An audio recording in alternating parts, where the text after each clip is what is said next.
Magandang araw po sa inyong lahat mga kababayan at welcome back dito po sa PNR at ito nga mga karibyo natin, Ortega umamin na. Nako, speaker kinanta na.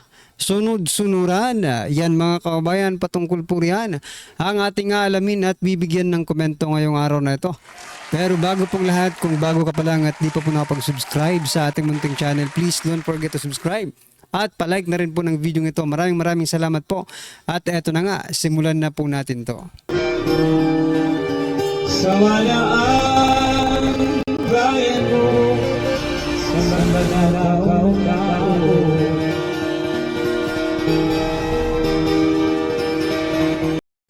So yan mga kababayan, bago po natin muling i-play ang video ito, pasadahan po muna natin ang mga nagtitrending na mga balita dito po sa mundo ng social media.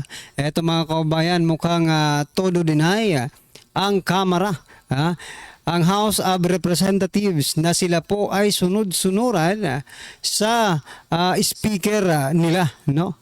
Kasi nga po sabi dahil po ito sa naging statement ni Senate President Jesus Cordero na ang mga congressman daw ay parang nasasanay na maging sunod-sunuran sa kanilang House Speaker. Ito mga kababayan ang balita. Two House members denied on Wednesday, June 4, that they were following the dictates of House Speaker Martin Romualdez amid the uncertainty of Vice President Sara Duterte's impeachment case. So ngayon mga kababayan, todo po ang kanilang pagdideny na sila ay hindi sumusunod o hindi sunod-sunuran sa kay Speaker Martin Romualdez. Pero para sa inyo mga kababayan, ano sa palagay nyo po? Hindi kaya naghuhugas kamay lang ang mga congressman na ito, so that they will not be blamed, no? Dito po sa impeachment against Vice President Sara Duterte. At ito ang matindi mga kababayan sa Representative Ortega, patungkol po sa sinasabi ni sa kiniklaim ni Speaker Cordero na ang mga lawmaker daw ay mga sunod-sunuran dito kay Speaker Martin Romualdez. So ito mga kababayan, pakinggan po natin to at bigyan po natin ng reaksyon. Ito na po. Sinabi ni Senator Jesus Cordero na sunod-sunuran, parang sunod-sunuran ng House sa mga gusto ng House Speaker Martin Romualdez. I know, right? What happened? Hindi, ano naman tayo, the speaker is our source of inspiration and our mentor and our guiding light. Siya po ang leader natin dito sa camera. Ay, sorry, camera. Ang dami kasing camera. Siya po ang leader natin dito sa camera. At nag-statement naman na po ang ating speaker na sinabi na po niya, it is with the sound discretion of the Senate, and ang tagal ko na rin po sinasabi sa ating mga briefing natin before sa mga press call na it is a leadership call and it's a call to action. So, yun lang po ang masasabi. So yan mga kababayan, a leadership call. Pero bakit itong ibang mga congressman ay tila todo deny pa sa kanilang pagiging sunod-sunuran dito kay Speaker Martin Romualdez? Gayahin nyo po itong si Ortega. Harap-harapan po ang kanyang pag-amin that it is a leadership call. Kailangan sundin kasi leader po ang nagsasalita. Lahat, sabi nga po ni Atty. Harry Roque, at ng iba pang mga naging congressman, mga kababayan, sabi po nila lahat po ng ginagawa, lahat ng pagdidesisyon dyan sa Kamara, may basbas po ng House Speaker. Tapos sasabihin nyo ngayon na hindi, walang kinalaman, hindi kami sunod-sunuran dyan. Huwag nyo ang utuin ang taong bayan. Yun po ang nakikita namin since day one. na pagtirada ninyo kay Vice President Sara Duterte. Diba? It is the call of the House Speaker, mga kababayan. So ano po ang inyong opinion dyan? I-comment nyo na lang po, mga kababayan. At eto pa, pasadahan din po natin ang balitang ito. Mula po ito sa News 5. Sabi po dito, bantayan natin yan. Ito naman po si Senator Coco Pimentel. Sabi po dito, dapat bantayan at paghandaan na kung pagkabasa ng article of impeachment sa June 11 ay baka ipasok umano ang kumakalat na resolusyon para i-dismiss ang impeachment case laban kay Vice President Sara Duterte. Ayon po yan kay Senator Coco Pimentel.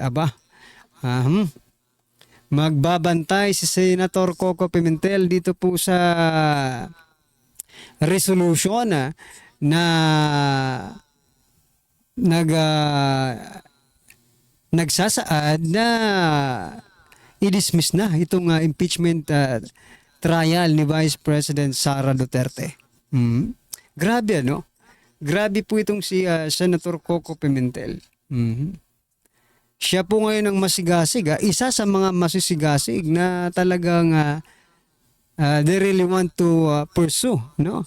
The impeachment trial against Vice President Sara Duterte. Well, anyway, dapat igihan mo po ang iyong pagbabantay, Senator Coco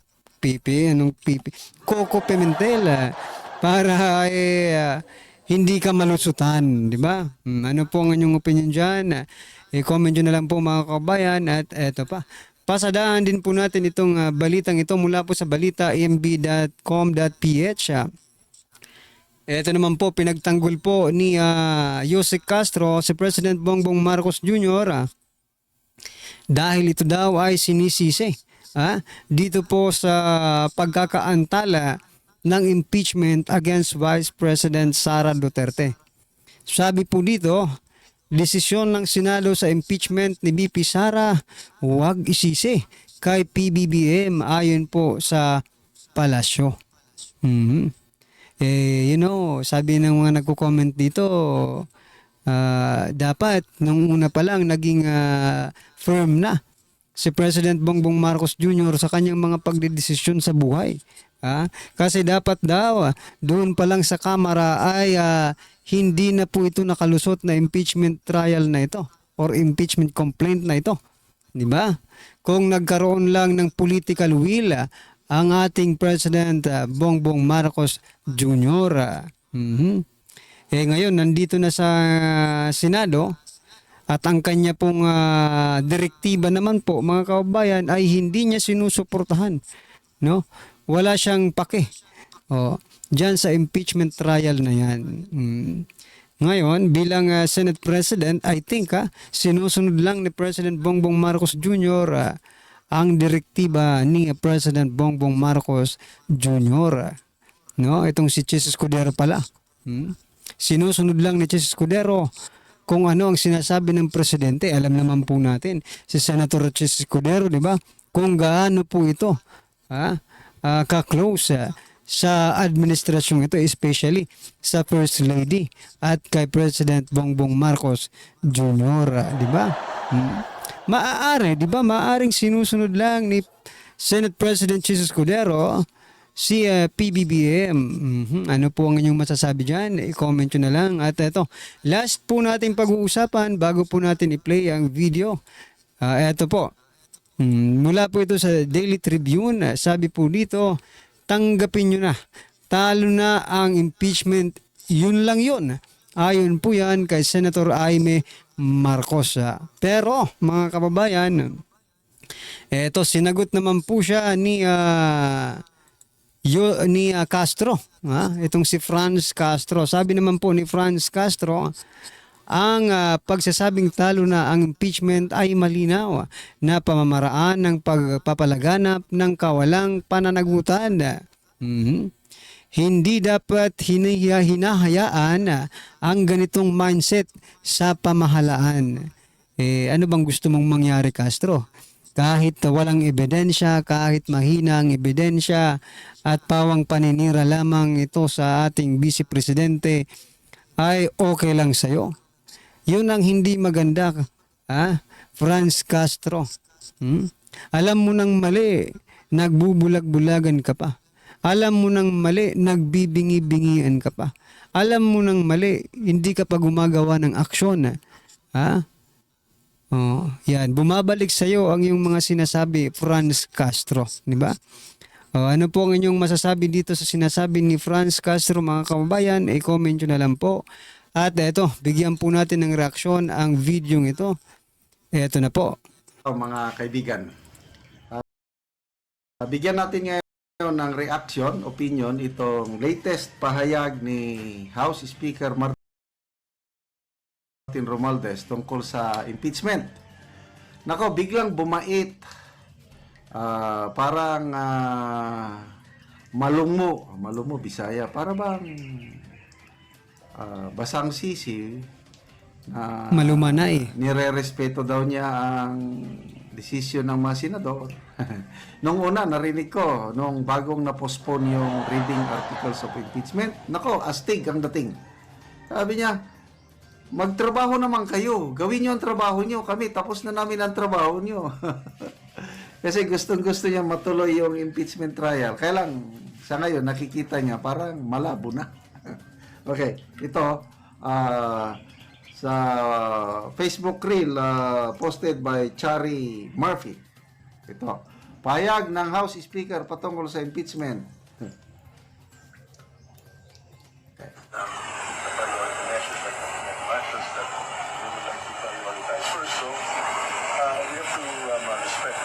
Respect. What do you feel, sir, na dapat po i-prioritize ang legislative over the impeachment proceeding?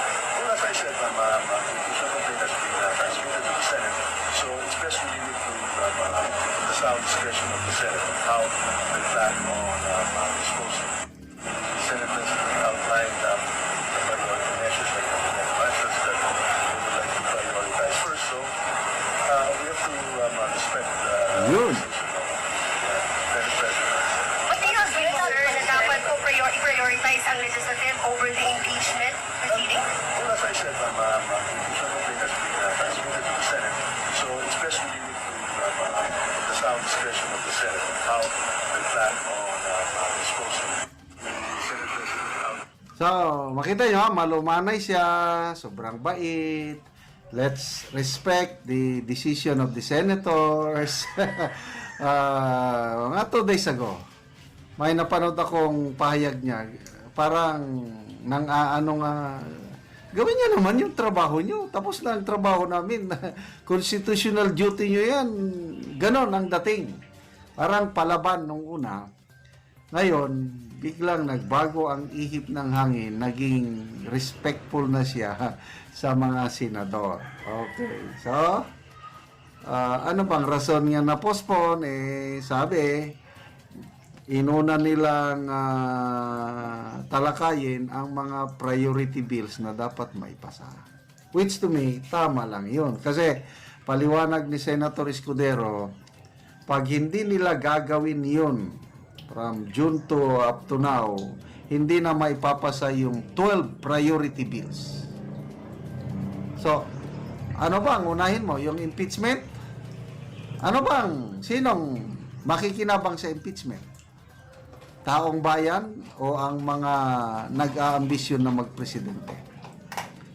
Kaya saludo ako sa desisyong ito ng mga senador, lalo na kay Senate President Escudero. Tama lang na i-prioritize ang mga bills na ipasa. Impeachment, depende na. Kaya June 11 na lang ang reading articles of impeachment. After that, wala na, tapos na.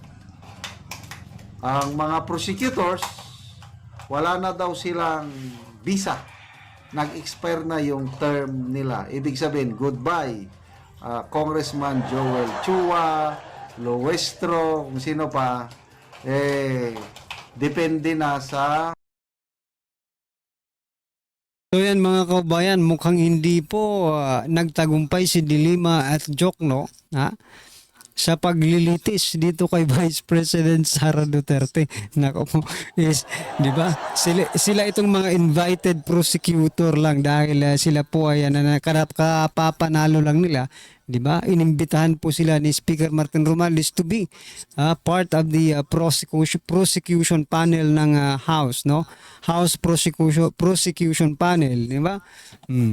Aba, Dilima at Jokno mukhang iiyak dito sa balitang ito na parang hindi na talaga matutuloy ang impeachment trial ni Vice President Sara Duterte.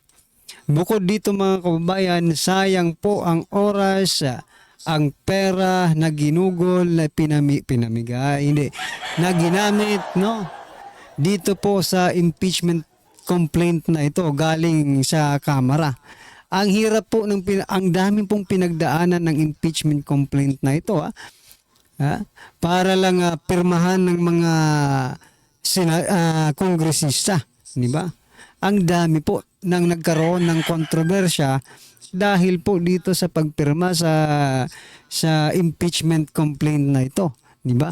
Yung ibang mga congressman ay umamin na sila po ay ginipit at sila po ay hindi bibigyan ng budget sa mga ayuda kung hindi sila pipirma dito po sa impeachment complaint na ito.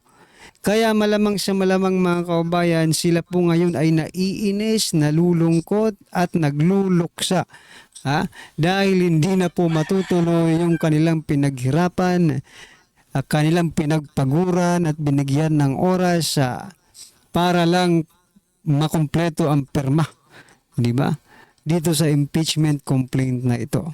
So ibig sabihin mga kababayan, back to zero na naman po ang Kongreso, especially the House of Representatives, when it becomes when it comes to impeachment complaint or trial about Vice President Sara Duterte. Para biglang lumambot, no? Biglang lumambot si Speaker Martin Romualdez. Tama po yung sinasabi kanina ni General Macanas, no? Na nung last week yata or nitong week lang, the other day mga kababayan, napaka-strong, napaka-firm at para bagang dinidiktahan ni Speaker Martin Romualdez ang Senado na sige na, tapusin nyo na yan, bigyan nyo na ng oras. Pero ngayon mga kababayan, mukhang kumambyo itong si Speaker Martin Romualdez at naghinay-hinay na.